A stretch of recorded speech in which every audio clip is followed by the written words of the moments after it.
글렌다 씨? 네, 당신이 담당하고 있던 반에 아이들이 몇 명이었죠? 30명이요. 매년 달랐지만 작년에 맡았던 반은 가장 아이가 많았어요. 1학년을 가르치셨습니까? 아니요, 유치원이었어요. 제가 맡았던 아이들 중 가장 멋진 나이대였고요. 멋진 나이대라니 큰 이유라도 있습니까?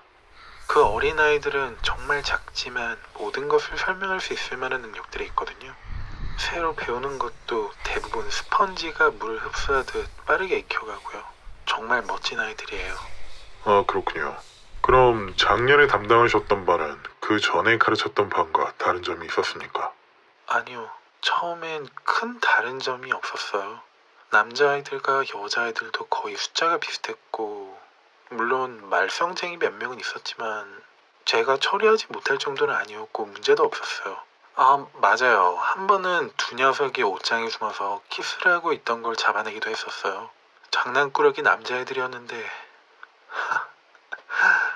나쁜 의도가 있던 건 아니고 그냥 엄마 아빠가 하던 걸 따라해봤던 거라고 하더라고요. 그걸로 아이들 부모님한테도 말하지 않았고요. 애들은 어른들이 하는 걸 모든 걸 따라하곤 하잖아요. 그렇군요. 그런데 특별한 아이가 한 명 있었다고요? 아, 아니요. 글렌다 씨, 전 당신을 도와주러 온 사람입니다. 하시는 말씀 모두 믿습니다. 그렇지만 이제 저도 저를 잘 모르겠어요. 네, 얼굴 표정에서 보이는 듯하군요. 전 이제 고작 25살이에요. 이 일을 하면서 제 인생의 미래를 꿈꾸고 있었어요. 전 정말 아이들을 사랑해요. 제 평생 동안 아이들을 사랑하지 않았던 적이 없었어요. 외동으로 자랐던 터라 항상 그런 분위기를 그리워했던 것 같아요. 그 마음이 절 아이들을 가르치도록 만들었고요. 그리고 어린아이들이랑 교감하는 걸 무척 좋아해요. 애들은 세상에 단 한 사람밖에 없는 것처럼 누군가를 대하기도 하죠. 그러니까 무조건적인 사랑을 할 줄 안다는 거예요. 그럼 글렌다 씨, 당신도 사랑을 어떻게 하는지 알고 계셨습니까? 네, 저는 그 아이들 모두를 사랑했어요. 그럼 그 아이는 빼고요. 그럼 그 아이 앤서니에 대해서 말씀해 주시겠습니까? 걔는 평범한 아이들 중 한 명이었어요. 키가 가장 작았지만 다른 아이들 누구도 그걸로 놀리지는 않았어요. 붉은 머리에 죽은 깨가 조금 있었고요. 흔히 있는 그런 조그마한 아이들 중 한 명이었죠. 그런데 걔는 처음 만났을 때부터 조금 남달랐었어요. 일반적으로 아이들이 유치원에 처음 등원할 때는 대부분 힘들어해요. 엄마 아빠랑 떨어져 지내기 시작한 게 처음이니까요. 처음 일주일 동안은 적응 기간으로 오전만 하는데도 그 시간은 너무 긴 것처럼 느껴지기도 할 정도예요.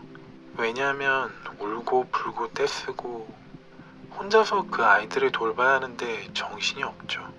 한 여자애는 친구를 깨물기도 했었어요. 어쨌든 그런 행동들은 모두 정상이에요. 불안하니까 보이는 행동들이니까요. 그런데 앤서니는 전혀 울지 않았었어요. 처음 그 아이 아빠가 데려다 주고 갔었는데 전혀 개의치 않아 있었어요.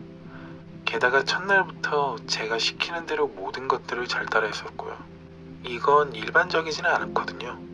거의 모든 아이들 부모는 집에서 제재하기보단 자유롭게 크도록 해주기 때문에 어떤 규칙을 따라야 한다는 사실에 거부감을 보이는 게 정상인데 앤서니는 놀라울 정도로 완벽하게 따라줬죠.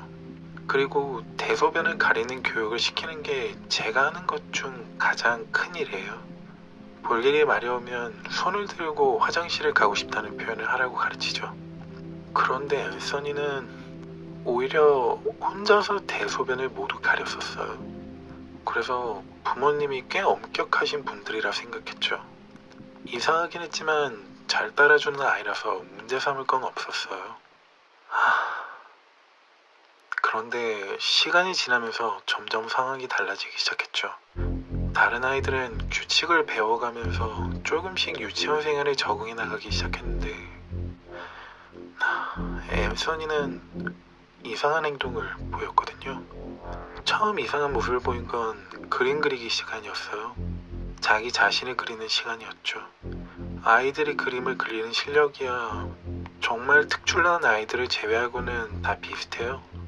그런데 앤서니가 그렸던 그림은 대충 봤을 때도 뭘 그린 건지 확실히 알겠더라고요. 검고 두꺼운 길쭉한 무언가에 찔린 상처를 그린 건데 그 검은 선 끝에서 피 같은 게 쏟아져 나오고 있는 그림이었죠.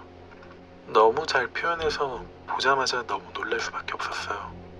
그래서 앤서니한테 왜 이런 그림을 그리고 있는 건지 물어보니 자기도 모른다고 하더라고요. 그렇게 자기 스케치북에 다 그리고 나선 다른 아이들한테 가서도 똑같은 그림들을 그려주더라고요. 그래서 저는 머릿속이 하얘질 정도로 놀라서 앤서니 부모님한테 상담을 요청하려 전화를 했지만 받질 않더라고요. 그래서 결국 앤서니를 그림 그리는 시간에 다른 걸 하도록 시켜야 했어요. 그런데도 앤서니는 군말 없이 시키는 다른 걸 했었어요. 이유도 전혀 묻지 않고요. 아예 무관심한 듯 보였어요. 그냥 고개를 끄덕이고는 다른 걸 하더라고요. 그리고 그로부터 얼마 후에 일어났던 일은 정말 충격적이었어요. 놀이터에서 놀다가 높은 곳에서 뛰어내리기 시작했었거든요. 많은 아이들이 놀이터에서 높은 곳에서 뛰어내리길 좋아하지만 앤서니가 뛰어내리는 건 정말 다치기 위해서라는 목적이 보이는 행동이었어요. 어디 부러지지 않은 게 정말 다행이었죠. 하지만 긁히고 찢어지고 크고 작은 상처가 많이 났었어요. 그래서 저는 아이를 안으로 데리고 들어가 상처를 치료해줬고 시간이 되면 병원으로 데려가려 했었죠. 그리고 다시 밖으로 나가서 놀고 있던 아이들을 모아서 유치원 안으로 데리고 들어왔는데 엠선이가 그 벌어진 상처 사이로 색종이, 레고, 크레파스 이런 걸 쑤셔놓고 있었어요. 더 찢어지고 피가 더 나도록 계속 집어넣고 있는 것 같았어요. 너무 놀란 저는 곧바로 원장님한테 뛰어가서 이걸 이야기했었고 원장님은 엠선이의 부모님에게 전화를 걸었어요. 하지만 여전히 전화를 받지 않았어요. 그래서 저희는 아동복지센터에 연락해서 조치를 취하를 결정했어요. 지금 말씀드렸던 것처럼 저희가 어떻게 할 수 있는 선을 한참 넘은 것 같아 보였으니까요. 그런데 저희는 그걸 조금 더 빨리 했었어야 했어요. 시간은 충분하니 천천히 말씀하셔도 됩니다. 그날은 점심시간이었고 모두 식당에 있었어요. 유치원 아이들은 점심에 일찍 먹기 때문에 식당에 저희 반뿐이었어요. 애들은 숟가락이나 포크를 쓰지 않고 그냥 손으로 집어먹기도 하는데 일일이 관리하는 건 거의 불가능하고요. 그러다가 테이블 위에 한 아이가 올라서 있는 걸 발견했는데 엠선이었어요. 제가 내려와 달라고 불렀지만 듣는 채도 하지 않았죠. 그냥 위에 서서는 저를 쳐다보고 있을 뿐이었어요. 그런데 그 시선은 일반적인 아이들의 눈빛이 아니었어요. 느낌이 좋지 않았어요. 그리고 웃고 있었어요. 어린아이가 지을 수 없는 음흉한 웃음이요. 그리고 손에는 우유 먹을 때 쓰는 빨대를 들고 있었어요.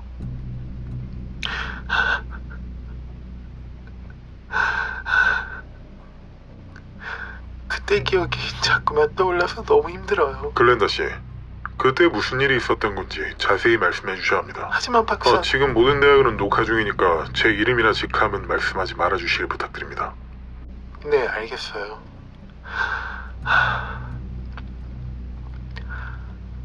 빨대를 쥔 손으로 앞쪽을 찌르는 신용을 하기 시작했었어요. 그냥 허공에 대고 아무것도 없는 곳에요. 너무 놀란 나머지 들고 있던 수저를 던지고 그 아이한테 달려가려 했는데 몇 발자국도 가지 못해 미끄러져 넘어졌어요. 그리고 넘어지고 나서 다른 반 아이들도 똑같은 행동을 하고 있다는 걸 알게 되었어요. 걔들은 빨대를 들고 서로를 찌르고 있었죠. 눈이나 목, 볼 그런 곳만 찔러대고 있었어요. 그렇게 찔러대는 방식은 피부가 약한 아이들에게 치명적인 손상을 입혔었고 피가 온 사방에 있었어요. 전 정말 아이들을 도와주려고 했었어요. 정말 맹세코 그랬어요. 비명을 크게 질렀지만 아무도 제 목소리를 듣지 않는 것 같았고 빨대를 빼앗아내면 손가락으로 자기 상처를 후벼파기 시작했어요. 30명의 아이들을 한꺼번에 통제할 수 없었어요. 그래서 전 테이블 위에 있던 앤서니한테 그대로 달려가 낚아채다시피 끌어안고 바닥으로 쓰러졌어요. 그리고 나서 앤서니가 당신을 공격했습니까? 아니요. 하지만 기분 나쁜 미소에서 고통스러워 찡그리는 얼굴로 바뀌었어요. 그리고 곧바로 눈을 감고는 몸을 부르르 떨기 시작했고 곧 걔가 죽었다는 걸 깨달았죠. 그리고 식당을 둘러보았어요. 아이들은 모두 죽었는지 움직이지 않고 있었고 저조차도 몸을 움직일 수 없었어요. 전 아이들을 돕지 못했어요. 왜 아무도 제 비명소리를 듣지 못한 거죠? 피는 대체 모두 어디로 간 거예요? 피가 정말 많았다고요. 알겠습니다, 글렌다 씨. 시간 내어주셔서 감사합니다. 어디 가세요?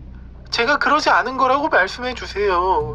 저는 절대로 그 많은 피가 어떻게 사라질 수 있겠냐고요.